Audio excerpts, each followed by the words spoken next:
সকাল থেকে খুব বৃষ্টি হচ্ছে, চলো বানাই ব্রেড পকোড়া। ব্রেড পকোড়ার জন্য প্রথমে এখানে আমি ব্রাউন ব্রেড নিয়েছি, এটাকে কেটে নেব কাঁচি দিয়ে।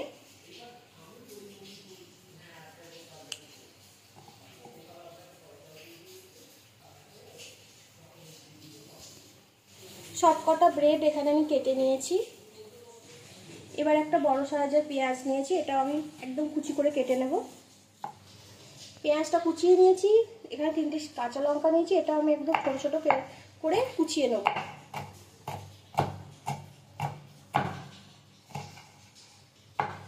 একটা বাটি নিয়েছি, তার মধ্যে দিয়ে দেবো বেসন। 1 কাপ বেসন দেবো আমি এখানে।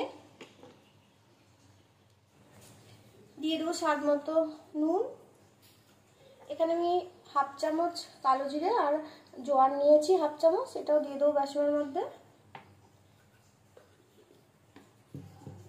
এবার দিয়ে দেবো এখানে কোচানো পেঁয়াজ আর কাঁচা লঙ্কা, যেটা আমি আগে থেকে কুচিয়ে রেখেছিলাম। এবার এটা আমি জল দিয়ে মেখে নেব। বেসনটা আমি গুলে নিয়েছি, খুব পাতলাও না আবার খুব ঘনও না। এবার আমি এটা ব্রেডে দিয়ে চুবিয়ে ভেজে নেব। গ্যাসের উপর একটা কড়াই বসিয়েছি, দিয়ে দেবো সাদা তেল।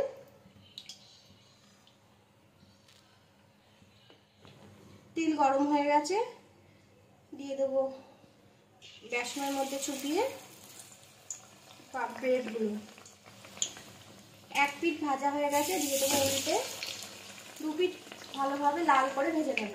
2 পিঠ ভালোভাবে ভাজা হয়ে গেছে, এইভাবে সবগুলো ভেজে নেব। আর একটাও ভেজে নিচ্ছি, এইভাবে সবগুলো ভেজে নেব। ভেজে নিচ্ছি। হয়ে গেছে আমার ব্রেড পকোড়া। উপরে একটু চাট মশলা দিয়ে দিচ্ছি ছড়িয়ে। আজকে এই পর্যন্তই, দেখা হচ্ছে পরবর্তী ভিডিওতে।